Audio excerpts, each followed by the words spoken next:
Let me show these suckers how to ball out here. Oh, man, let's get this together here. Oh, layup. Oh, shot. Oh, three. Oh, it's like Brick City out here. Mid-range. Oh, my goodness. I can't buy a bucket out here. I missed the whole damn basket. Oh, my goodness. What's going on, man? My game is looking trash. Oh, here we go. Black Power Media shirt. Now we cooking. Trees. I'm taking on three of y'all with these right here. Between the legs. Oh, my goodness. Behind the back. Layup. Oh, did he just do a reverse? He is in beast mode out here. I ain't got to look. It's falling. Oh, my goodness. This guy is going 3, 2, 1. Kobe. Nice. Black Power Media, baby. Nice. Empower yourself. Go get you some of that Black Power Media again. Right here, blackpowermedia.org. Yeah.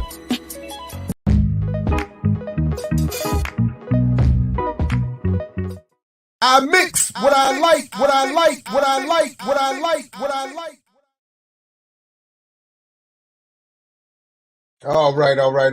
right. What's up, world? Welcome to another edition of I Mix What I Like right here, Black Power Media. You know what it is. Like, share, subscribe, join the Patreon, support everything in any way you can. I'm going to have to pause real quick because I got to restart the browser. I hear the mic is not working correctly. Give us 1 second.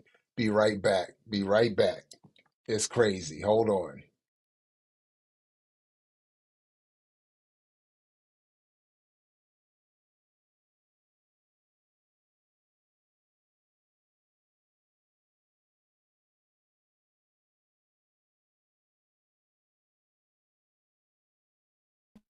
There we go. That should have fixed it. Correct. Anyway, welcome back to I Mix What I Like right here, Black Power Media. We're going to get ourselves together.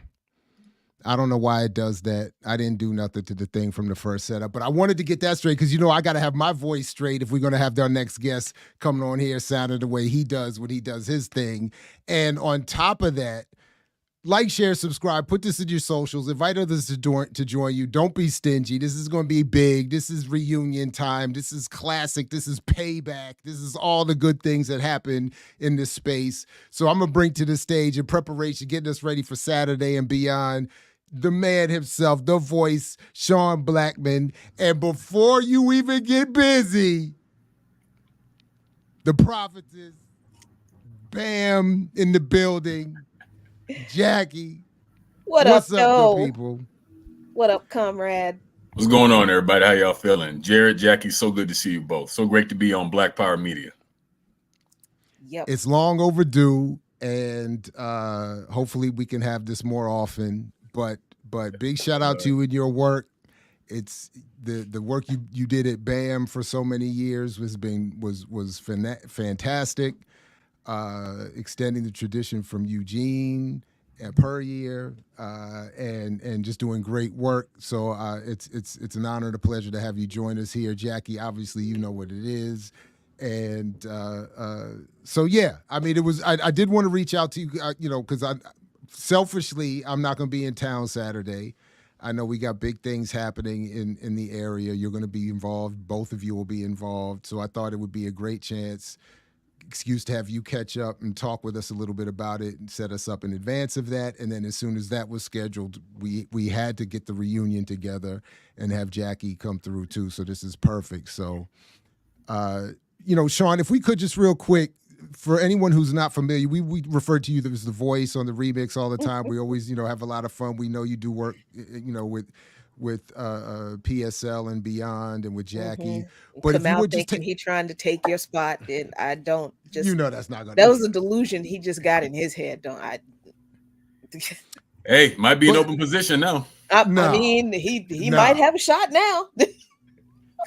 But I did want you to just take a quick second to give a brief overview of who you are, where you are politically, organizationally, and how maybe you got to where you are. Just a quick autobiographical sketch, if you wouldn't mind. Oh, wow. One of my least favorite subjects, myself. Well, I mean, who am I? I'm Paul and Jean's baby boy. I'm from the Florida Panhandle, a little city called Pensacola. And I'd say in a nutshell, I'm a church boy from Florida that grew up to be a communist. Some years back, I was able to attend the Florida Agricultural and Mechanical University in Tallahassee, Florida. Oh, here we go. The very greatest HBCU on this earth. Here we go. I mean, we're in DC. Somebody told me about some other school that's around here, but I don't know too much about it. But it was nothing south of Maryland counts. Yeah, you know what I'm saying? They had something they called a homecoming recently, if that's what you want to call it. But and it was actually around that period that I first found out about a very unique figure in the media space by the name of Jared Ball. He had a show called the Super Funky Soul Power Hour that I listened to. That was back when it was on like that Box Union site. And it was this very interesting mix of radical politics and African culture and hip hop and just like every cool thing. I didn't know that such a platform really existed. And I said to myself, if I was ever able to have the opportunity to have a show or to have some kind of media platform, I would want it to be something like that. And I don't think Jared really understands how much of a fan of his I was before I ever even met him. I mean, I'm happy to take credit. You know what I mean? I'm all about the credit. So no, honestly, I didn't, and I appreciate it. It's an honor. Nice I don't know if you remember when you did that interview with the Sons of Malcolm some years back. I do. That was how I found out about you, because I knew those guys who would come through Tallahassee sometimes. Yeah, and Amari, if I have this correct, he and his wife have major work coming out. Like I'm trying to get in line to get some interviews set up, but they got like major work coming out. So, but yeah, so right on that.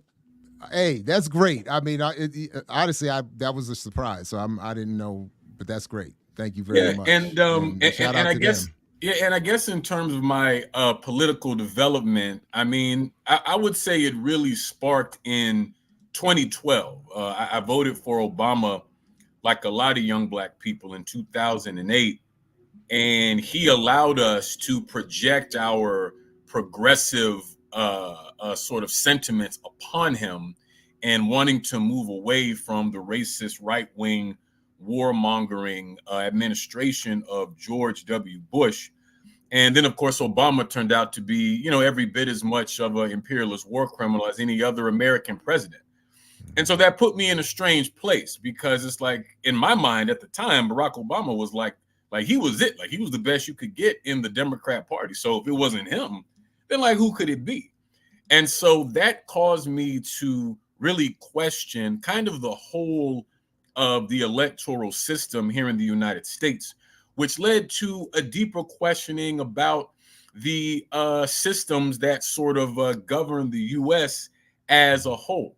And this was when I first discovered the Party for Socialism and Liberation, of which I've been a member now for 11 years. And I didn't know a lot about socialism when I joined the party. What attracted me to the party was their platform that was based so clearly on people's needs and was very openly anti-war, which is really what drew me in. Because I was pretty young when the Iraq War kicked off, and I wasn't that sophisticated politically or anything, but I did get this distinct feeling that this was an unjust war. It was a war for oil. It was a war where a lot of people were dying for really no reason, all based on this lie of weapons of mass destruction. And so through my time in the PSL, became a Marxist and got involved in organizing, and, just been kind of rocking ever since then. Right on. So Jackie, how did you two meet? Was it before the show? Did you get paired by coming together at the show? Like, how did that all happen? Okay, so I think I told this story before, but in a way, me and Sean connecting, well, not in a way, me and Sean connecting was half the fault of Abdus Lukman and half the fault of Eugene Puryear. because, like I say all the time, Lukman Nation even existing was Abdus Lukman's idea. Lukman Nation was his baby. It was the one thing that he was just like, you know, other than my kids and my marriage to you, that's the thing I want to leave, as a legacy, that this is going to be our thing. So that Lukman Nation was his baby, and Lukman Nation becoming what it was or what it is, resulted in us being invited onto pretty much almost all the shows on Sputnik radio for a couple of years. And we had a regular spot on Loud and Clear leading up to I think it was the 2020 midterms or one of the midterm elections. Brian Becker's show. Yeah. And we were always guests on By Any Means Necessary. And we loved it. We just, Abdus was just like, just keep doing it. His thing was, and I was I was working as a technical writer at the Securities and Exchange Commission on a civilian contract for this small government contracting company that got bought out by General Dynamics. Right? So I knew like the end was coming. And I'm just like, I remember telling Abdus, I got to get out of here because whatever changes are going to happen with General Dynamics is that they're not going to be good. And I don't think I'm going to be able to avoid getting on a big defense contract in order to keep a job. I got to get out of here, but I don't know what to do. And he's like, well, we'll just pray about it. Don't worry about it. Don't stress about it. Cause we know how to work. We Black. So ain't no big deal. So we're doing we're getting calls all the time to go on all these shows on By Any Means Necessary on Sputnik, except for one. We stayed away from one. And that carried through the whole time. But I remember telling Abdus, I have to, it's getting harder for me to accept these invitations to be on these shows because I'm in the office. So I have to like go into the bathroom. I was literally going into the bathroom to do interviews and like finding an empty stall or going onto the balcony or finding an empty conference room. And a couple of times I'm in the bathroom, doing my, pissed off communist Black girl talk. And the white lady's coming out of the bathroom looking at me like, what the Jesus? So I just came in here to do my thing, and I had to hear a whole political sermon. Right. So I'm telling Abdus one time, I don't know how much longer I can do this because I'm starting to get attention because I just can't find a private place to do these interviews. And he said to me, look, I understand how difficult it is, but I don't care how many times they call you. The answer is yes. He's like, I don't care how many times a day they call you. I don't care who it is, except for those so-and-sos over on that so-and-so show. And unless it's Fox News, he's like, listen, this will pay off. Trust me on this. This is what he said. Trust me on this, babe. It will pay off. If anybody calls you for an interview, the answer is yes. Figure out a way to do it. Call me and see if I can, because I would call him and he would literally pull the truck because he was a truck driver. I would call him, babe, such and such called. Can you get on? Yeah, let me find a place to pull over. He's doing an interview from the truck. I'm doing it in the bathroom at the SEC. And then, so one day, so I'm like, okay, fine. I'll do it. One day, Eugene calls. And he's like, yeah, I just want to call to let you know that I'm leaving and I'm going to do this thing up in New York. And I'm like, oh yeah, cool. That's fantastic. Congratulations. So what's going to happen with the show? And he said, well, I don't know. It depends on what you want to do. And it completely went over my head. Totally went. I'm just like, oh, okay. Well, that's great, man. Thanks so much for calling me. Good luck. Keep in touch. Cause I was running to a meeting and I hang up. I'm in the meeting and like 10, 15 minutes into the meeting, I realized, wait a minute, did he just offer me? So I finished the meeting, run back to my desk, grab my phone, call Abdus, babe. Eugene just called me, and he's like, Eugene Purdy. I said, yeah, Eugene just, he's like, oh, so does he want us to come on? No, this is what he said. And he's like, you know, he just offered you a job. I'm like, I don't, so I go into this whole thing, like, I don't know if I can do it. I've never done radio, blah, blah, blah on it. I don't know. And I get home, and he's just looking at me like, who are you? Who is this woman that I married that you don't understand what? Like, you know, you're about to do this, right? Yeah. And I'm just like, Abdus, I don't know. I mean, I was shaking. I was just like, I've never done radio before. I don't know what to do. And he's like, Jackie, what the hell do you think we've been doing for the past 2 years? You've been on the radio. You do this. You're just now going to do it in a studio in front of a mic instead of in a bathroom. And I was just like, I don't know. He's like, well, you pray about it if you want to, but I ain't gonna tell you what to do. But I told you. So that's what happened. I call Eugene back, and I'm like, so if I read you right, he's like, yeah, I couldn't figure out what it was. He's like, but yeah, you know, so that's how that happened. And so you were working with Eugene before Sean came in took over? No, Sean was Sean was the co-host. I was the co-host. Yeah, you were Eugene already co-hosting. Okay. Yeah. Okay, right. So the way y'all took my spot, right? I got moved out. Did you know that? Did you all know that part? What you talking about? Eugene, they at one point, there was a brief moment, because I was at the Real News Network at the time, and there was a brief moment where I had an interview over there, and they were talking about bringing me over there or bringing Eugene over there. And as soon as they said Eugene, I was like, shit. I think that's everybody's first shit. I was like, man, it's a wrap. I did this. Shit. And I just kept on walking.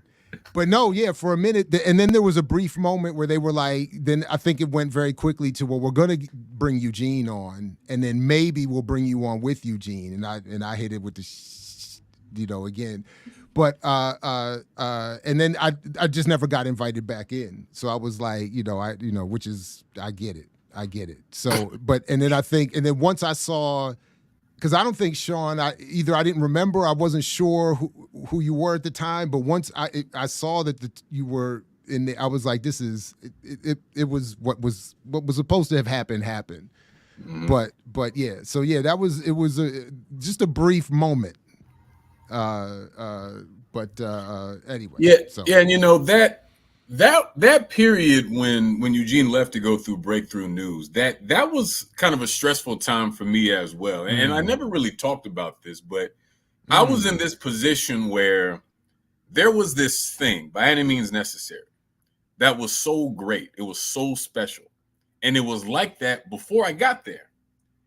And now it's up to me not to mess it up. Yeah, and that was a lot of pressure, man. That was like a real grow up moment that I experienced to kind of have to step into that role. And I'm so glad that I was able to have such a strong co-host with me in Jackie Lukman. And I don't think people really understand like how much Jackie would do in the course of a day. She would come in early to do the Remix morning show. She'd get off of that, do the first hour of By Any Means Necessary, which includes a monologue. Like, imagine if you had to do a 10-minute speech 5 days a week, every week. So it includes that. We do the first hour, go to lunch. She does the Lukman Nation People's Power Hour. And then we come back and do an hour of live radio. So she's just built different. And at one moment wondered if she could do it at all. Yeah, you know what I'm saying? So Mr. Abdus, he had the vision, you know what I'm saying? So huge shout out to him. Rest in power to him always. Of course, big shout out to Eugene as well. But I mean, it's been such a pleasure and such an experience doing By Any Means Necessary and working with Jackie. I mean, and again, flowing from me being such a fan of Jared's work and hearing him talk to political prisoners and things like this. So I got to talk to all these people. I got to talk to Dhoruba Ben Wahad and Albert Woodfox and Marshall Eddie Conway and Sekou Odinga and Baba Zach Kondo. And just, I mean, the list just goes on and on and on. Matter of fact, and this was before I was on the show, but matter of fact, the myth of Black buying power was debuted on By Any Means Necessary, if I'm not mistaken. That was the first. Well, that was the first platform that. Oh, not quite. Not quite. Very close. Not close. Because technically, all due respect, got to go to Black Agenda Report. That's where it started. Okay. There. Right.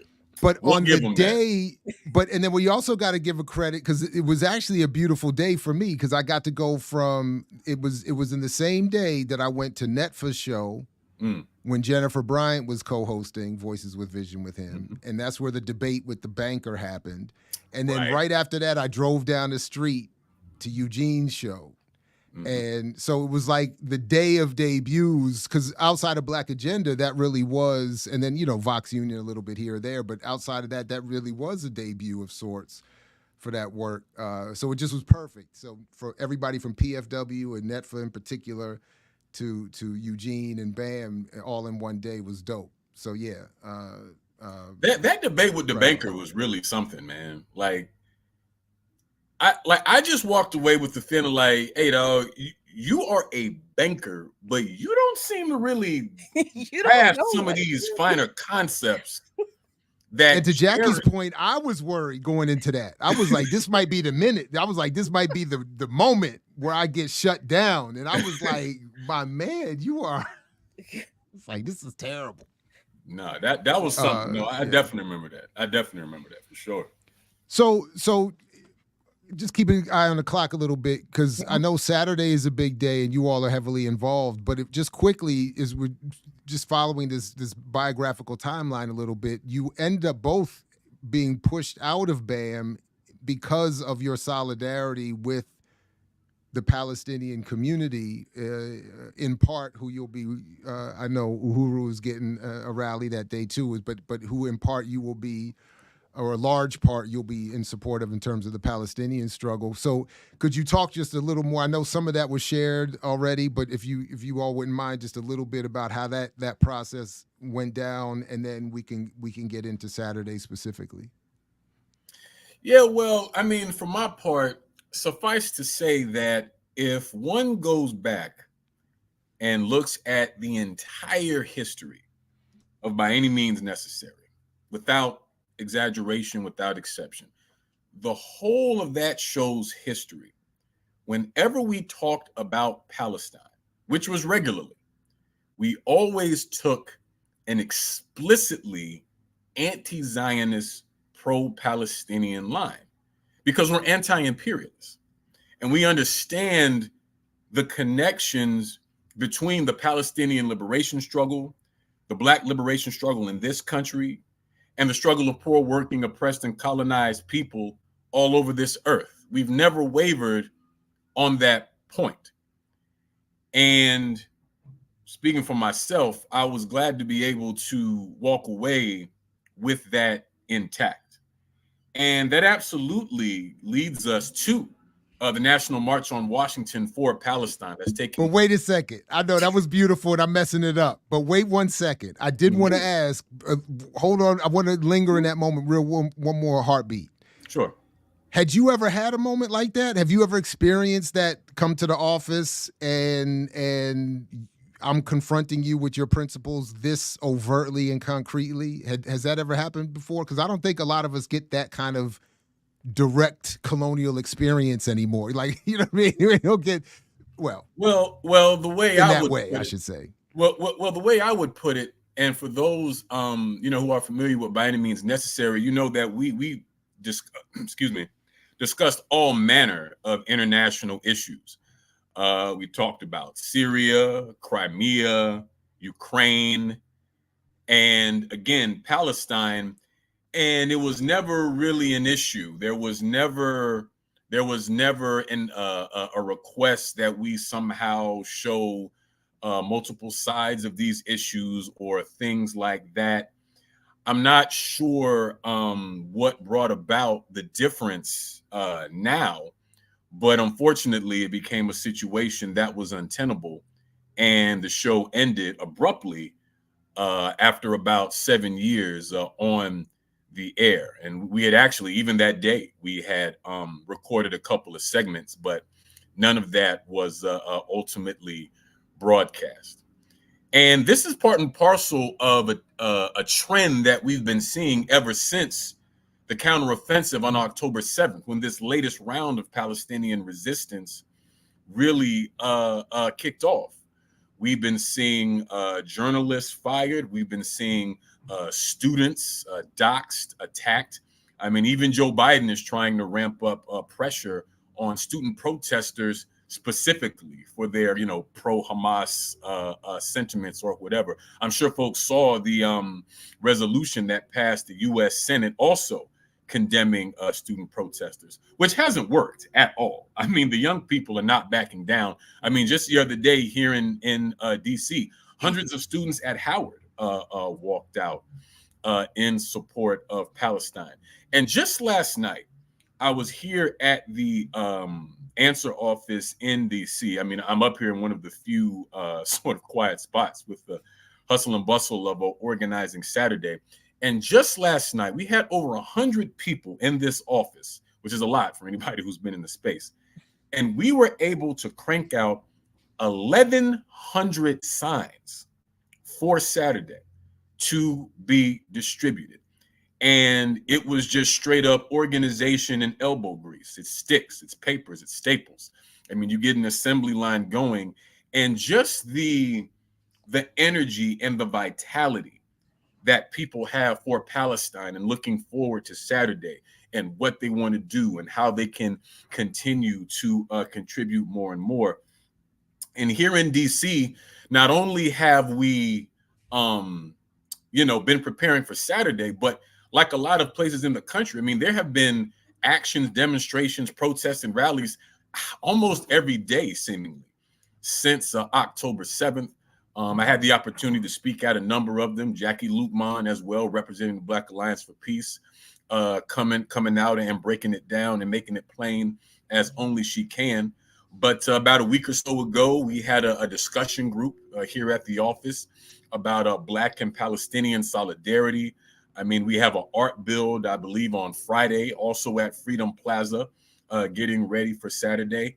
And I have to tell you, in my time as an organizer, I've just never seen this level of people just wanting to be involved so much. I mean, the flyers that we pass out to people hand to hand, we're seeing them just taped up around town. Our organizers who are students are telling us they're seeing these flyers posted up in the dorms without our coordination. I mean, people are coming from as far away as San Juan, Puerto Rico, to be a part of this action. We have something like 50 transportation hubs that have organized over 100 buses to make their way to DC. And those are just the buses that Answer is coordinating. That's not even counting the buses that people are coordinating for themselves.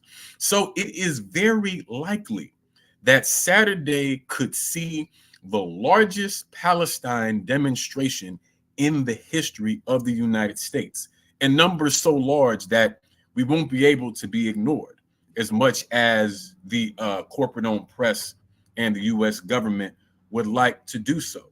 So we should be very clear that we are in a historical moment, and we see that Palestine is not an issue that exists in a vacuum. If the U.S. and Israel keep trying to jump bad, if they keep trying to act up, they could very well spark a regional conflict in the Middle East. So many contradictions bound up in these shifting geopolitical dynamics seem to be centering on Palestine at this moment. So we would do well to not only join in the struggle and not only attend the demonstration, and we do want to see each and every last one of you on Saturday November 4th. But it's important that we are organized. We have to join organizations. We want you to join the Answer Coalition, the Party for Socialism and Liberation, the Black Alliance for Peace. You see, because this Palestinian resistance, this heroic fight back against the Jim Crow state of Israel, with all of these different groups and disparate elements of Palestinian society. We hear all the time about Hamas, but it's propaganda to just boil it down to them. It's Hamas, it's the Progressive Front for the Liberation of Palestine, the Democratic Front for the Liberation of Palestine, Palestine Islamic Jihad, the Palestinian People's Party. The list goes on. And so they were only able to carry out this resistance because they were organized. And if we seek to free Palestine once and for all from the shackles of this genocidal apartheid state, that means that we will also have to defeat U.S. imperialism and the U.S. capitalist system out of which U.S. imperialism grows. So in the same way that at these Palestine demonstrations, there's a popular chant. They say, Intifada, Intifada, long live the Intifada. There is only one solution, Intifada, revolution. And you and I in this country will have to organize for revolution if we're going to overturn capitalism and finally have a socialist reconstruction of the United States. See, folks in the chat were worried that I messed up the segue. He could do it again. I knew he could do it again. I'm not worried about messing Sean up. You can't stop that. We're talking about a professional here. Yeah. No. He brought it right back. Everybody relax. We know what we're doing up here. Chill. It's the petty and the professional. We know you know what I mean? But and it's a professional petty. You know what I'm saying? It's one of the world's greatest haters. Hey, the response to that, hate harder. That's the Mount Rushmore I'm going for. I'm trying to when they think back to this generation's greatest haters, they go to remember my days. So Jackie, are you? I was gonna ask also about the mechanics of public speaking. I muddled through mine yesterday. I'm not trying to do that too much. It's a struggle you did for great. Me. That's just me. Yeah. But between between the physical pain of just standing still, which is the worst for people with back conditions, and then but I have to write. But I wrote mine out, so I've seen both of you get up, grab a mic, and rock out where it seems written. But you freestyle like the best MCs. And then speak of segues and puns for future discussions. But Jackie, so first of all, remind us again about the Uhuru part of this earlier in the day, and then talk about what maybe a preview of what you might be speaking to on Saturday yourself and what you expect to see. So the Black is Back Coalition, which is a part of the African People's Socialist Party, and it's a coalition of Black radical organizations. They've been putting on the and Black Alliance for Peace is a part of the Black is Back Coalition, has been putting on the Black People's March on the White House every year on November 4th, every year for 15 years. And ever since I've been a member of BAP, I think I've been involved in the rally. And the rally starts at Malcolm X Park on Meridian Hill, 16th Street in Washington, D.C. And then the march is from Malcolm X Park down 16th Street to the White House. And so this is the 15th year of that. And every year, Chairman Yeshitela and the Uhuru movement and the speakers there always raise the issues of Black liberation, not just in the United States, but around the world. But of course, this year, and it's not the first time the issue of solidarity with Palestine has been raised, but of course, in this moment, because it's not that cameras have not been on the criminal genocidal actions of Israel against Palestine. This is not the first time, you understand. This isn't the first time that that the US media and the world had turned its cameras on the genocidal actions of Israel in Palestine. That they've done this kind of thing before.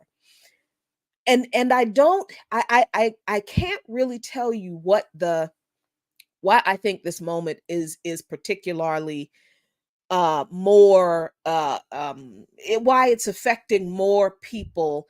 I'm thinking it's because so much of the other contradictions in this country in particular have heightened to a point where people are making the connections much more easily now to the struggle for liberation of Palestinian people that they were able to make after the 2020 uprisings, right? That they were able to make as they're seeing other countries that are supposed to be these, Western bastions of liberal democracy like the UK and France deal with their own issues of oppression of people of color and that type of thing. So that I think it's just easier for a lot of people to look at what's going on in Palestine now and say, oh, that's why that's why this makes sense. That's why this is wrong. And this is also a moment where we are much more easily able to contend with the actual history of Israel, what it is and what it means and who Palestinians are and the historical connections and all of that kind of stuff. So this moment is, for me, looking at it from someone who's in an organization that is, based and founded on the Black radical tradition, starting the day off with the Black is Back Coalition's Black People's March on the White House, understanding that this moment is a moment of international solidarity, right? It is the unmistakable, just unstoppable. And I think that's why this is so important. This is an unstoppable moment of the international solidarity we organizers, we radicals, particularly we Black radicals, have always understood is needed to defeat the global imperialist forces that we are fighting against. Because all of our revolutionary forefathers understood that the Palestinian struggle is connected to the African struggle, is connected to the Irish struggle, is connected to the African struggle. They've told us this. And these are conversations that we have been having, but now people see it in real time. So for those of us in the Mid-Atlantic region of the Black Alliance for Peace, we're going to start the day at 11 o'clock, as we have done every year for the past, 6 or 7 years that I've been a member of BAP, at Malcolm X Park. But we're going to do, it's like a reflection of the international solidarity and the convergence of struggles that we know we need to solidify. We'll start the day at Malcolm X Park, and then we will end the day at Freedom Plaza, doing what we've always said that we work toward, and that is, again, organizing an international solidarity. And I think the piece, you were asking about like public speaking. I'm not really sure how I got roped into that. I'm really, again, I'm gonna blame Abdus. It's all his fault because I don't talk about stuff I don't believe in. I don't, because if I don't believe in it, I'm not interested in it, and I'm not going to talk about it. I'm not going to waste any time on it. So, people ask me to speak all the time, pretty frequently. And most of the time, believe it or not, I'm like, yeah, no, I can't do that. Because a lot of the time it's stuff that I'm really, like, church people are always asking me, oh, could you come talk to our church group? No, I'm not going to come talk to your church group, because I'm not going to follow your little script. I've done it. I'm not going to do it. Unless you want me to radicalize your church group, I'll do that. But when I'm asked to speak, I remember two things. Number one, that I'm not just speaking for myself. I am always speaking from my heart. Like Saturday, this past Saturday, that was probably the hardest. That was hard because I felt broken because I was standing in front of all of these, the Palestinian diaspora, the people who were pushed out of their country and who are watching their countrymen, maybe even their family members, being slaughtered at that moment. And I'm standing in front of these people and their children, their babies, as a Christian, knowing that people in my faith have been complicit in this. And like the first thing I had to do was stand in front of these people and apologize. Because I know like the history of that. So it was like a very emotional kind of thing for me. But generally I try to like stick to points. But at some point, just my passion for liberation for our people always takes over. And it's never just, I start off, okay, I'm supposed to say this, that, and the third. But after a while, I just feel, that old church saying, it's like fire shot up in my bones. It really is like that. I mean, this is why preachers' kids make the best communists. So there you go.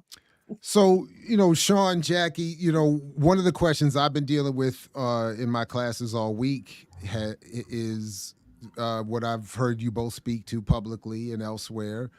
Why should Black people care about this?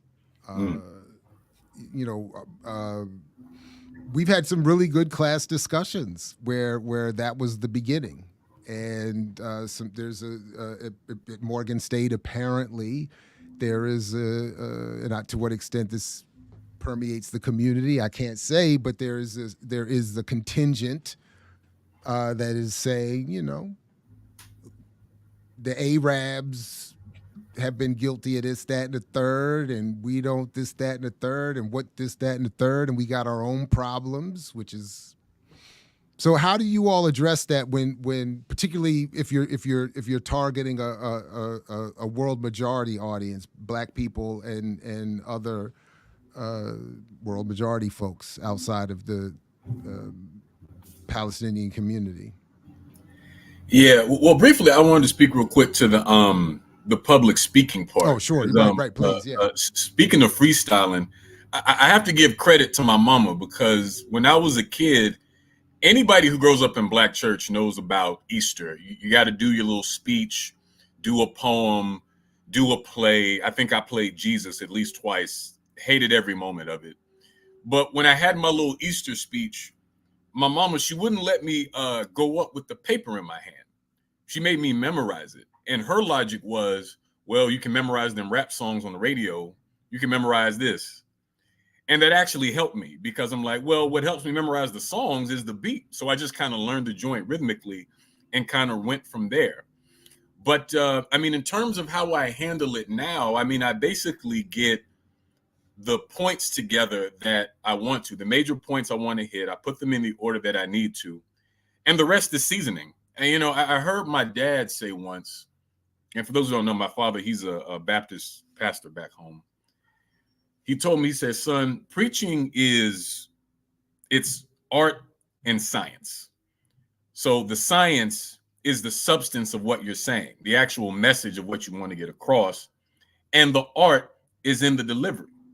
And in the tradition of Black preaching, there's this crescendo moment where the preacher kind of stops talking and starts singing his sermon. And he's backed up by the organ and the piano and the guitar and the drum. And it brings these sort of, it's like the emotion almost to a fever pitch.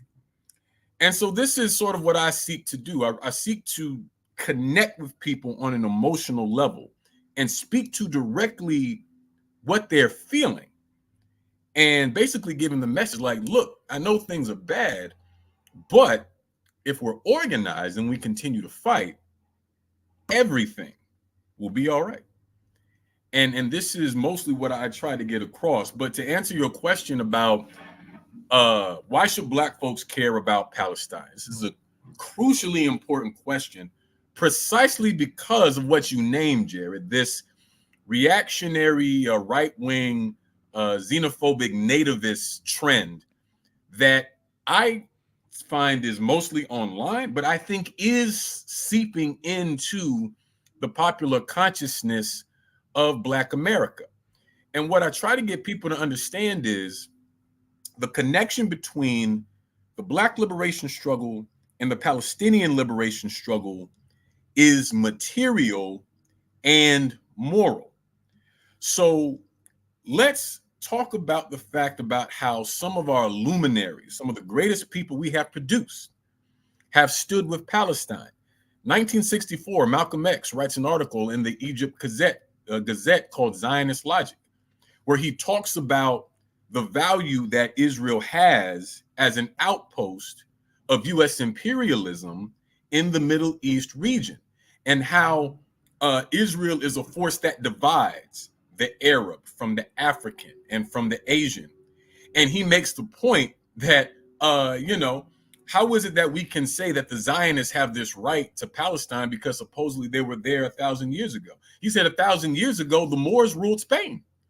So does that mean that the Moors should now be able to come back to the Iberian Peninsula and establish a new Moroccan state where there once was one just because they was there a millennium ago? This is the Zionist logic. You see what I mean? We can talk about the Student Nonviolent Coordinating Committee that sided with Palestine in the 1967 Arab-Israeli War, and in the process of doing so, broke with the more liberal wing of the civil rights movement. Huey P. Newton, the Black Panther Party, wrote an article called On the Middle East, where he said, "We stand with the Palestinians' just cause 100%. Muhammad Ali marched for Palestine, visited a Palestinian refugee camp in Lebanon. James Baldwin in 1972, he wrote an essay called Take Me to the Water, where he talked about how he left the U.S., but he refused to move to Israel. He asked the question, well, which side of Jerusalem would I live on? And he named that Israel was created for Western interests. We can even take it to the cultural realm. Peter Tosh, in his song Equal Rights, he named these Black countries, Angola, Botswana, Jamaica, fighting for equal rights. And he said Palestine is fighting for equal rights. We can bring it into the hip hop era. I think it was 2015, Lauryn Hill canceled a show in Tel Aviv because she wasn't able to also do a show in the Palestinian territories. We've seen this from M1, Mos Def, Talib Kweli, you know what I mean? Immortal Technique, Tef Po, the list goes on. So let's talk about the material. Let's bring it into the Black Lives Matter era, where during the Ferguson uprisings, it was people in Palestine that were giving us protest tactics. They were telling us how to mitigate the effects of tear gas.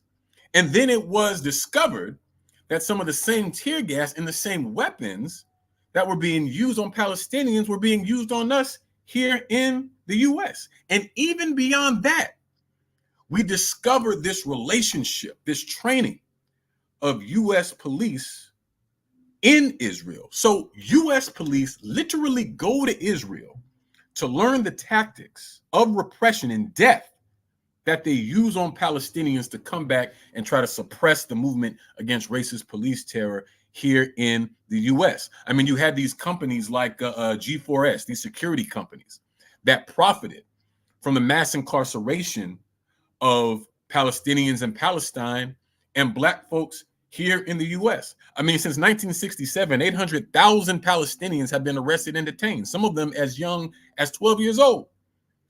And we know that the US is the world's greatest jailer. 25% of all incarcerated people on this earth are locked up right here, even though the US only comprises 5% of the global population. This is what I mean when I say that our connection is both material and moral. The very character of our oppression is international. Therefore, the character of our liberation from that oppression must be international as well. And for people who try to tell you that basically Black folks don't have any business caring about Palestine, or caring about Puerto Rico or Cuba or Venezuela or China or any of these other things, this like bizarre kind of isolationist way of thinking. A person who says that to you is an enemy of Black liberation, because they either don't understand or refuse to understand the systemic root of our oppression and how that very same system oppresses and exploits and dehumanizes people all over this earth for years. And if we're wise, we'll continue to do what we've been doing for years. And that's continuing to outstretch our hands to the Palestinian people to break the chains of this racist, capitalist, imperialist system once and for all. Message. Man. Who, I was trying to, who in their right mind would not want that message on their airwaves? Well, Oh, hold on. It was, I'm sorry, Jackie, real quick, but it got a specific request and I'm not mad at it. Now listen, that's called my boy. You know nothing about that. I saw it requested in the chat. You're right. Appropriate. I love that clip. That's hilarious. Appropriate. Absolutely appropriate. Yeah. It is. I love it too. It's great. Yeah, but Jackie, do you have anything you would want to add? Because I'm still thinking about my classroom, and that was very helpful for sure. I mean, I can't add anything, that wasn't always well said. I mean, it just, what does blow my mind though is that usually people who make this statement, we're Black, and it's always anti the Arab anti-Blackness, or the Palestinian Black anti-Blackness. They don't like Black people, or they had a hand in slavery and all this kind of stuff. And whatever it is, these are always people who aren't, in my experience, always people who aren't organized in anything. They aren't doing anything. So they're bringing up these straw man arguments for why we should not care that a genocide is going on. Number one, that right, just number one, the fact that that's your response when people are being subjected to a wholesale slaughter right now, right before our eyes. Your response is, well, the Arabs from 600 years ago were the first to enslave Africa. Okay. These are people who are not involved in any organization. And if they're not involved in any organization, then what are they doing for Black folks? Right? It's like you want to condemn Arabs because of their alleged hatred for Black people, but you sitting right here at home not doing nothing for Black folks yourself, and sitting there, picking your teeth while people are being slaughtered, being subjected to a genocide. So as much as I would like to not take these people seriously, I know that I have to, because it's not a few of them, right? It's too many of them, and it is an internal contradiction within ourselves that we must confront. Just like as a person of faith, as a Christian, I got to deal with these knuckleheaded, the Bible tells me to stand by Israel folks. These are contradictions that we must confront in this moment, and we have to be unapologetic about it. And we do have to be a little bit brutal, because quite literally people's lives are on the line. Yeah, it's pretty rough to not.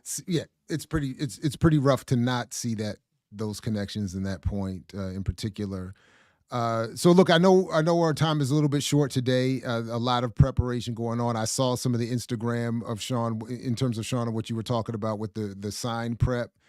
You all got some good pictures out of it, some dope graphics, of all the sign and all the signage and all the work. So congrats on that. Shout out to both of you. I appreciate you both coming through, and also for the work you've been doing and will continue to do, and what's going on Saturday, and shout out to everybody who's going to be there.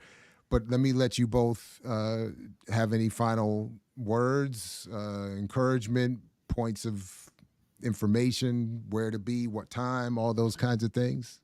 Go ahead. For sure. Well, I want to again remind folks who are able to come to DC this Saturday, we will be having our National March on Washington for Palestine, 2 p.m. at Freedom Plaza. And I also want to just say, for those of you who were listeners to By Any Means Necessary, who supported us throughout the years, I mean, words can't describe what it means for us that you all cared so much about our little show and that took time to listen and thought that we had valuable things to say. I mean, By Any Means Necessary, from the very beginning, was a show by movement people for movement people. That's a part of what made it special. Without exception, every host, co-host, producer that ever worked on By Any Means Necessary was directly involved with social struggles. And so we intend to carry that forward no matter where we end up. I'm also going to be on Breakthrough News a little later today, talking about some of the same stuff, Black Palestinian solidarity. So if you watch that and see me repeat some of this, don't say nothing. But yeah, so look forward to seeing you all that as well. Thank you so much, Jared. Thank you so much, Jackie. Thank you so much, Black Power Media. It's this kind of unity and steadfastness that we're going to need to really carry us through, because the grass withers and the flower fades, but the tenacity and militancy of the people's struggle, it lasts forever. Right on. Right on. Thanks a lot, Sean. Appreciate you coming through. Always, you're welcome here anytime. Please consider making a more regular return visit. Jackie, obviously, you know what it is. Thank you very much for coming through. Peace to the both of you, because I know you're willing to fight for it, as Fred Hampton used to say. And we'll be with you in spirit on Saturday and looking to follow much more going forward. So thanks to the both of you for coming through. Appreciate you. Take good care. Right on. All right. Peace. Peace. All right, good people.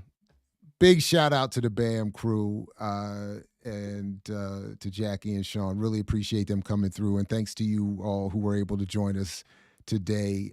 Please like, share, subscribe, join, support the platform. You see why you should, and just make sure that you don't get caught out there. You just don't read, beloved. I can't get over how much I like that drop. And I think you need to be of a certain age to fully appreciate how dope that is. But in any event, again, thanks everybody. Please like, share, subscribe, put this into your socials, join the platform, and just be, remember, if you're ever in doubt, that again with this show, I did treat you right. So make sure you support the platform.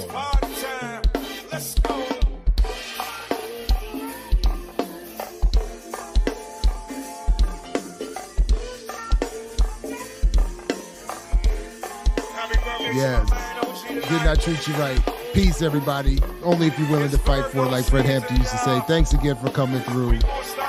Catch you next time here at I Mix What I Like It throughout the platform. I mix what I like, what I like, what I like, what I like, what I like. Talk about Miss Shamika, Miss Ebony, Tasha back there in the catch out. Warm it up for the Meadows tonight.